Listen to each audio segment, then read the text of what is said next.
पहले सॉल्व करते हैं हम सैम्पल प्रॉब्लम 1। बट उससे पहले मैं आपको एक टॉपिक रिवाइज कराना चाहता हूँ, selection of terms in an AP. ये मैंने एनसीईआरटी में नहीं पढ़ाया हुआ है, ठीक है, बट इसके क्वेश्चंस देख रहे हो आप एग्जाम्पलर में आ रहे हैं, तो इसको मैं फटाफट बता देता हूँ। वैसे मैंने आरडी शर्मा में कराया है, बट कोई बच्चा देखता नहीं, सब मैं करा चुका हूँ पहले, लिंक नीचे दिया हुआ है, कोई देखना नहीं चाहता है, ठीक है। चलो कोई बात नहीं, देखते हैं। तो नंबर ऑफ टर्म्स, टॉपिक का नाम क्या है, selection of terms in an AP, ठीक है। किसी एपी के टर्म्स को हम लोग अज्यूम कैसे करते हैं, उनका सिलेक्शन कैसे करते हैं। देखिए एक बात तो हमने आपको बताई हुई है कि अगर नंबर ऑफ टर्म्स आपके 3 हो, देखिए यहाँ पे हमने कॉलम बनाया हुआ है, 3 कॉलम हमने बनाए हुए हैं, ठीक है। यहाँ हम टर्म्स अजम्पशन लिखेंगे, ठीक है, और यहाँ हम लिखेंगे कॉमन डिफरेंस क्या लेना है। देखिए नंबर ऑफ टर्म्स, ठीक है, अगर आपको 3 नंबर ऑफ टर्म्स अज्यूम करने होते थे, याद है आपको, ये तो मैंने आपको सिखाया है। क्या होता था यहाँ पर, मिडिल टर्म ए होता था, इसके जस्ट पहले वाला a माइनस डी और इसके जस्ट बाद वाला a प्लस डी। कोई डाउट है? अब आप यहाँ क्लियर देखिए, कॉमन डिफरेंस कितना दिखाई पड़ रहा है आपको, डी डी डी डी। कैसे, a में d ऐड कर रहे हो a प्लस डी आ रहा है, a में d माइनस कर रहे हो a माइनस डी आ रहा है, यानी कि यहाँ पर कॉमन डिफरेंस क्या होता है, d। करेक्ट, इतना समझ में आ गया। अब सुनिए, जब आपके पास नंबर ऑफ टर्म्स, आपको टोटल 4 टर्म्स अज्यूम करने हों, कितने नंबर ऑफ टर्म्स 4 अज्यूम करने हों, तब क्या करते हैं। देखिए बात समझिए, थोड़ा सा बात समझिए। उस टाइम जो कॉमन डिफरेंस होगा आप 2D लोगे, कितना लोगे, 2D लोगे। लेकिन ध्यान रहे, अब आपको इस a को नहीं लिखना है, तो बस ये दोनों टर्म आपको लिखने पहले, तो लिख लें इसको। देखिए a माइनस डी लिखूंगा और कॉमा a प्लस डी लिखूंगा। कोई डाउट? अब देखिए क्या करिए, हमने क्या बताया यहाँ पे कॉमन डिफरेंस कितना लेना है, 2D, करेक्ट। तो a प्लस डी में 2D ऐड कर दो, a प्लस डी में 2D ऐड करो, क्या मिलेगा, a प्लस 3D। अरे चक्रो भाई, इसमें a प्लस डी में कॉमन डिफरेंस 2D ऐड करो, तो कितना मिल जाएगा आपको, a plus 3D, d plus 2D 3D। तो नेक्स्ट हो जाएगा आपके पास a प्लस 3D। अब a माइनस डी से पहले वाला टर्म क्या होगा, a माइनस डी में माइनस 2D कर दो, यानी कि a माइनस डी में माइनस 2D कर दो, तो माइनस डी माइनस 2D क्या हो जाएगा, a माइनस 3D। तो यहाँ पे आ जाएगा क्या, a माइनस 3D। बात समझ में आ गई कि नहीं? तो बताइए, अगर आपको 4 टर्म्स अज्यूम करने हो स्टूडेंट्स, नंबर ऑफ टर्म्स 4 हो अगर आपके पास, तो आपके पास क्या आएंगे, टर्म्स क्या अज्यूम करोगे, सिलेक्शन क्या करोगे, a minus 3D, a minus D, a plus D और a प्लस 3D। कोई डाउट है बताइए? हाँ, कोई डाउट है? नहीं। अब देखिए यहीं पर अगर आपको टोटल नंबर ऑफ टर्म, कितने टर्म्स हैं, 1 2 3 4, अगर आपको total number of terms 5 assume करने हो, कितने, 5 टर्म्स अगर अज्यूम करने हो, तो कैसे करते हैं, तो आपको फिर से a को लाना पड़ेगा, ठीक। तो पहले आप a लिखोगे, ठीक, फिर आप क्या लिखोगे, a प्लस डी लिखोगे, और यहाँ पे लिखोगे आप a माइनस डी, करेक्ट। और यहाँ पर कॉमन डिफरेंस फिर से d हो जाएगा। तो 3 टर्म तो हो गए, टोटल कितने टर्म्स अज्यूम करने, 5। तो बताओ a प्लस डी में d ऐड कर दो, तो नेक्स्ट क्या हो जाएगा, a प्लस 2d, और a plus D plus D, a plus 2d, और a माइनस डी में d माइनस करो, तो क्या हो जाएगा, a माइनस 2d। कोई डाउट है? कितने टर्म्स हो गए, 1 2 3 4 5 टर्म्स अज्यूम कर लिए हमने, ठीक। अब अगर आपको टोटल नंबर ऑफ टर्म्स अगर 6 अज्यूम करने हो, तो क्या करेंगे, देखो ये इवन टर्म्स हैं, ये नंबर ऑफ टर्म्स इवन है, यहाँ भी नंबर ऑफ टर्म्स क्या है, इवन है। अरे 4 और 6 इवन है, तो जब नंबर ऑफ टर्म्स इवन होते हैं ना, तो आप a से नहीं स्टार्ट करते हो, आप किससे स्टार्ट करते हो, a माइनस डी और a प्लस डी से। तो a को आप हटा दो, ठीक, तो क्या आ जाएगा बताइए, a माइनस डी आ जाएगा और a प्लस डी आ जाएगा, ठीक। और जब नंबर ऑफ टर्म्स इवन होते हैं तो हमारा कॉमन डिफरेंस क्या होता है, d नहीं होता है, क्या होता है, 2d। देखो 4 था तो 2d था, तो यहाँ पे भी 2d आ जाएगा। तो नेक्स्ट टर्म क्या हो जाएगा बताइए, a प्लस डी में 2d ऐड करो, a प्लस 3d। यहाँ पे आ जाओ, a माइनस डी में माइनस 2d करो, तो a माइनस 3d। अब a प्लस 3d में 2d ऐड करो, तो a प्लस 5d, और a माइनस 3d में माइनस 2d करो, तो a माइनस 5d। कोई डाउट है? 1 2 3 4 5 6 टर्म्स अज्यूम कर लिया हमने, ठीक है। तो इस तरीके से ये पैटर्न चलता है स्टूडेंट्स, ठीक है, समझ में आ गया होगा आई थिंक। तो आइए जरा क्वेश्चन करते हैं, अगर समझ में आ गया तो। देखिए क्वेश्चन में क्या कहता है कि the sum of 4 consecutive numbers, ध्यान दें, कॉन्जिक्यूटिव मतलब लगातार आने वाले, तो the sum of 4 consecutive numbers in an AP, और ये नंबर्स किस में, एपी में, इज 32। मतलब 4 नंबर्स ऐसे हैं जो लगातार आते हैं और एपी में हैं, और उनको जोड़ने पर उनका सम कितना आता है, 32। तो 4 नंबर्स आप कैसे अज्यूम करोगे बताओ, हाँ, सिलेक्शन ऑफ एपी के रूल से 4 नंबर्स अज्यूम करना मैंने आपको सिखा दिया है। तो let the 4 numbers are, let the 4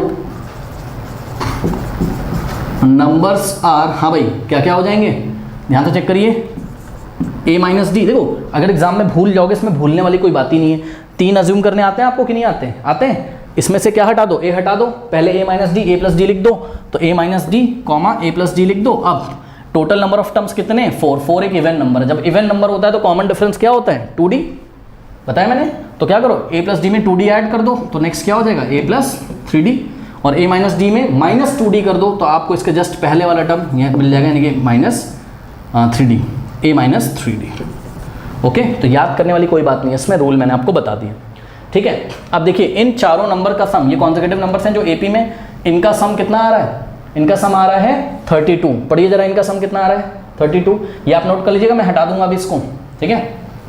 तो इनको ऐड कर दीजिए आप, यानी कि a माइनस 3d और प्लस a माइनस डी और प्लस a प्लस डी और प्लस, अरे भाई इन सबको ऐड कर दो ना, ठीक है, ब्रैकेट लगा लो, आपको टेंशन है तो।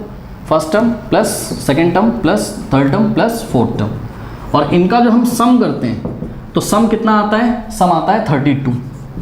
कोई डाउट है बताइए, इसको मैं हटा दे रहा हूँ। सम कितना आता है, 32 आता है, ठीक है। चलो अब देखते हैं क्या होता है। अब देखिए स्टूडेंट्स, अभी हम आगे क्वेश्चन पढ़ लेंगे, लेकिन आपको इतना तो एक्सपीरियंस हो गया होगा अभी तक कि अगर हम इसको सॉल्व कर लें तो शायद एक ही हमको वैल्यू मिल जाए, शायद एक ही वैल्यू हमको मिल जाए। आइए जरा चेक करते हैं। तो स्टूडेंट ब्रैकेट तो मैंने आपको समझाने के लिए लगाया था, ब्रैकेट अगर आप हटा दोगे तो कोई फ़र्क इस पर पड़ेगा नहीं, ठीक है, क्योंकि हर जगह प्लस का साइन है, माइनस कहीं है नहीं, तो ब्रैकेट लगाने की ज़रूरत है नहीं। अब ध्यान से देखिए, 3d positive 3d negative cancel हो जाएगा, ठीक है, d positive d negative cancel हो जाएगा। और ध्यान से चेक करिए students, a plus a plus a plus a, total कितने हैं, 4a, तो a plus a plus a plus a 4a is equals to 32। a की वैल्यू आ जाएगी कैसे, डिवाइडिंग बाय 4 बोथ साइड, 4 से लेफ्ट में 4 से राइट में, 4 से 4 गया, 4 1 जा 4 8 जा 32, तो a की वैल्यू जो हो गई आपकी कितनी हो गई, 8 हो गई, करेक्ट। चलो भाई फर्स्ट टर्म तो फर्स्ट टर्म कह रहा हूँ, सॉरी a तो आ गया। अब हम आगे क्वेश्चन पढ़ते हैं, आगे क्वेश्चन पढ़िए क्या कह रहे हैं, कह रहे हैं कि अब देखिए बहुत ध्यान से क्वेश्चन पढ़ना, बहुत इंपॉर्टेंट क्वेश्चन है। और पता है जब आपके वो चलते थे, अरे जब आपका बोर्ड एग्जाम नहीं होता था, ठीक है, तब ये क्वेश्चन आपका आया हुआ है एग्जाम में, ठीक है, जब सीसी पैटर्न था तब ये क्वेश्चन आ चुका है, तो आपको पढ़ना है, ठीक है। अब क्वेश्चन पढ़िए, कह रहा है कि and the ratio of the product of, ध्यान दें ध्यान दें, एंड द रेशियो ऑफ, ध्यान दें प्लीज, द रेशियो ऑफ, आपको रेशियो लेना है, किसका रेशियो लेना है, जरा ध्यान से करिए, रेशियो लेना है। जैसे मैंने बोला, सुनो, हमने बोला, सुनिए, हमने बोला take the ratio of m to n, हमने क्या बोला, take the ratio of m to n, मतलब m और n का रेशियो लो, तो आप m by n बोलते हो, करेक्ट। अब यहाँ पे उन्होंने क्या बोला है कि एंड द रेशियो ऑफ, मतलब रेशियो लेना है, किसका रेशियो लेना है, ये देखिए ब्रैकेट में लिखा हुआ है, ब्रैकेट में लगा रहा हूं ताकि आप अलग से पढ़ें question, the product of the first and last. बच्चों ध्यान से चेक करिए, यहां मैंने क्या लिखा था, take the ratio of m to n, 2 का मतलब डिवाइड का साइन लगा दो, m to n।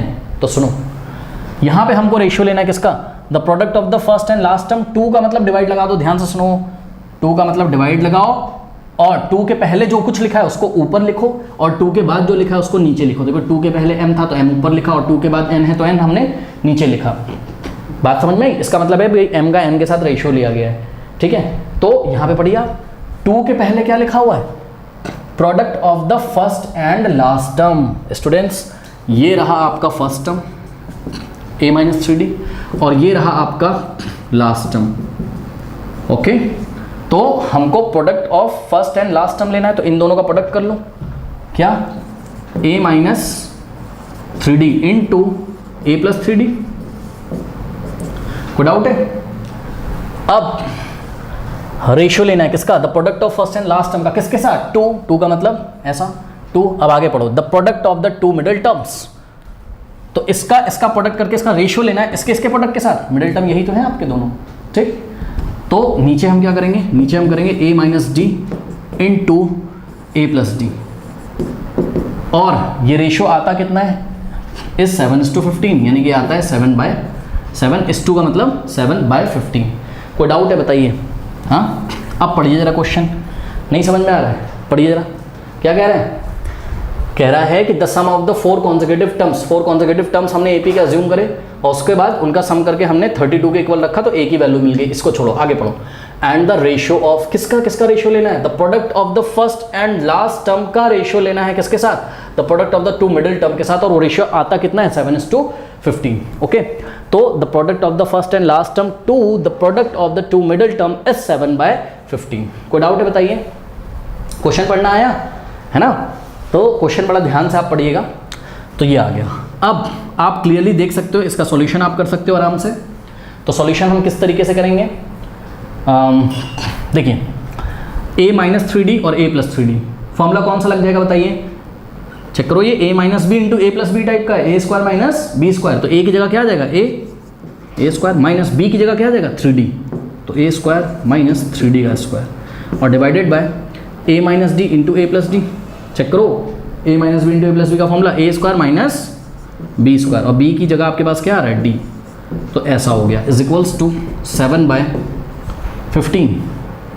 ओके, अब इसको थोड़ा सा हम लोग सॉल्व करने की चलिए कोशिश करते हैं, देखते हैं क्या होता है। ठीक है, a² हमने ऐसे कॉपी कर लिया माइनस, अब ध्यान दें यहाँ पर आपका हो जाएगा क्या? 3 का स्क्वायर क्या होता है? 9 और d का स्क्वायर क्या हो जाएगा आपका? d²। करेक्ट, तो ये हो जाएगा आपका divided by a² minus d² is equals to 7:15। Okay, ऐसा हो गया। अब क्या करेंगे? इतना कॉपी कर लीजिए, फिर मैं आगे कराता हूँ। अब देखिए स्टूडेंट्स, इसका क्रॉस मल्टीप्लिकेशन करा दीजिए। ठीक है, तो कैसे कराएंगे क्रॉस मल्टीप्लिकेशन? 15 मल्टीप्लाई करेगा इस पूरे में, यानी कि हो जाएगा हमारे पास क्या?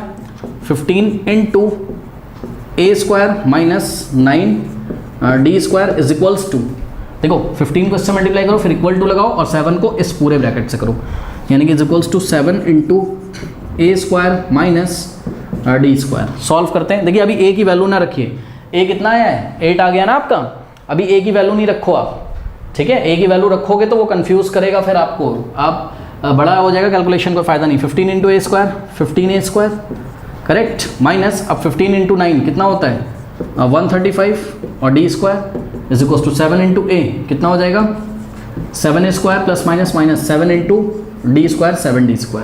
करेक्ट, अब एक काम करते हैं, देखिए ये 7a² को लेफ्ट में लेके आऊँ तो क्या हो जाएगा? 15a² माइनस, लाइक टर्म्स है ना, a² दोनों के पास है, तो 7² इधर पॉजिटिव था, इधर आएगा नेगेटिव हो जाएगा, इज इक्वल्स टू, अब ध्यान दें, माइनस 135 d² को राइट में भेज दो तो क्या हो जाएगा? पॉजिटिव हो जाएगा, ये माइनस उधर जाके पॉजिटिव हो जाएगा, यानी कि 135 d² प्लस में हो गया और प्लस लिखा नहीं जाता है, और माइनस 7d²।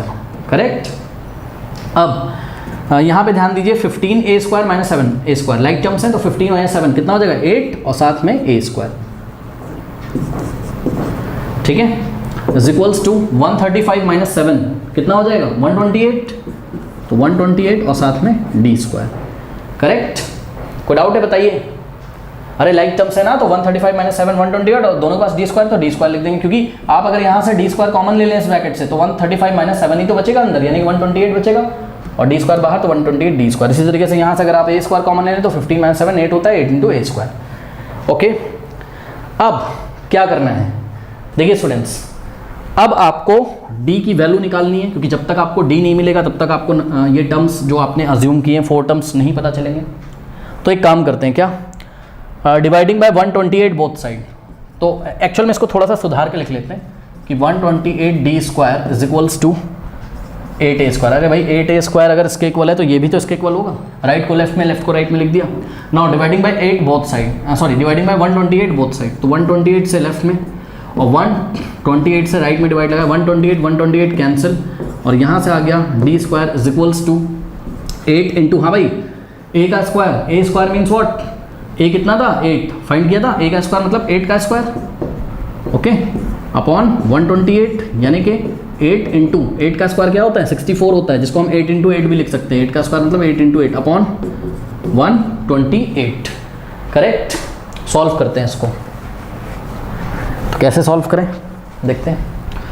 मेरे ख्याल से 4 से कैंसिल होगा, 4 2 ज़ा 4 3 ज़ा और 4 2 ज़ा, ओके, 8 1 ज़ा 8 4 ज़ा 32, 2 1 ज़ा 2 2 ज़ा 2 1 ज़ा 2 4 ज़ा, ठीक, तो आपकी जो वैल्यू आ गई वो डी स्क्वायर की वैल्यू कितनी आ गई 4, भाई 4 ही तो बचा, बाकी नीचे 1 बचेगा, ऊपर 1 1 4 इंटू 1 4 अपॉन में 1 4।